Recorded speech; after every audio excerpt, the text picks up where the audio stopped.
The air was thick with the acrid stench of smoke, a cruel reminder of the chaos that had torn through Mumbai's heart just hours ago. In the dim glow of flickering streetlights, the city lay wounded, its pulse erratic with fear and grief. Amid the debris-strewn streets, a shadow moved, low, deliberate, and unafraid. Yellow eyes gleamed with purpose, cutting through the haze. No one noticed the dog weaving silently through the wreckage, but he noticed everything. His name was Zanjeer, and tonight, his nose would mean the difference between life and death. It was March 12, 1993, a day that would scar Mumbai forever. A series of coordinated bomb blasts had ripped through the city, targeting its busiest landmarks. The Bombay Stock Exchange, Javeri Bazaar, the Air India building, and more. By nightfall, over 250 lives were lost, and the toll was still climbing. The police were stretched thin, scrambling to secure a city teetering on the edge of panic. Rumors of more explosives circulated like wildfire, and every corner held the threat of another detonation. In the midst of this turmoil, Inspector Vijay Patil of the Mumbai Police Bomb Detection and Disposal Squad arrived at the scene of the latest blast near the Plaza Cinema.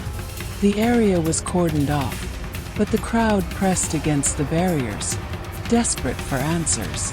Vijay's radio crackled with urgent updates, reports of suspicious packages in nearby markets. His team was exhausted, their nerves frayed from hours of high-stakes searches. But Vijay had an ace up his sleeve, one that didn't wear a uniform or carry a badge. "Bring Zanjeer," he said into the radio, his voice steady despite the knot in his gut. Minutes later, a sleek golden Labrador bounded from a police van, his handler, Constable Rakesh Sharma, close behind. Zanjeer's ears perked up, his tail still for once, as if he sensed the gravity of the moment. Trained by the best at the Canine Training Center in Shivpuri, he was no ordinary dog. At 3 years old, Zanjeer had already proven himself on smaller assignments, sniffing out traces of explosives in drills with uncanny precision. But this was no drill. This was Mumbai bleeding, and Zanjeer was about to step into history. The Plaza Cinema site was a nightmare of twisted metal and shattered glass. The blast had left a gaping wound in the building's facade, and the surrounding streets were littered with debris. Vijay crouched beside Zanjeer, pointing toward the chaos. "Find it, boy," he whispered. Rakesh unclipped the leash, and Zanjeer sprang forward, his nose low to the ground. To the untrained eye, Zanjeer's movements might have seemed random. A dart here, a pause there. But every step was calculated, his senses tuned to detect the faintest chemical signature of RDX, the explosive used in the bombings. His training had taught him to ignore distractions. The wail of sirens, the shouts of officers, the metallic tang of blood in the air. All that mattered was the scent. He moved methodically through the rubble, weaving past overturned carts and broken masonry. The crowd watched in tense silence, some whispering prayers, others clutching loved ones. Rakesh followed at a distance, his eyes locked on Zanjeer's every move. Vijay stood nearby, scanning the area for anything the dog might miss, though he knew that was unlikely. Zanjeer's nose was better than any machine. Then, near a pile of shattered concrete, Zanjeer froze. His body tensed, his tail stiffened, and he sat abruptly, a signal that sent a chill through Rakesh.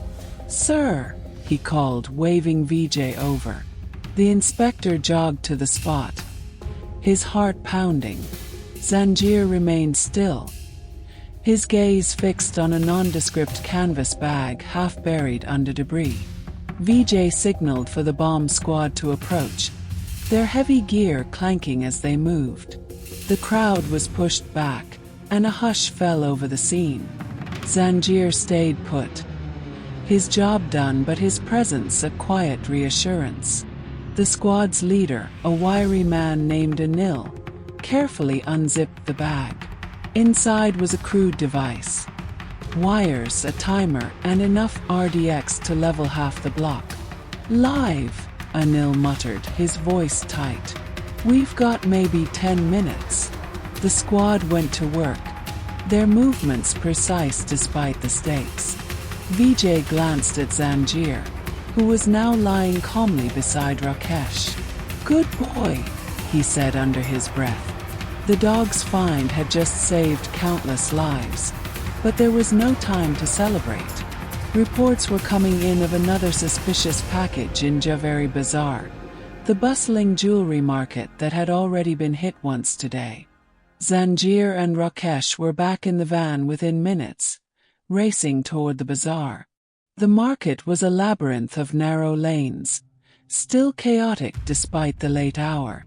Shopkeepers were boarding up shattered storefronts, and police were struggling to clear the area.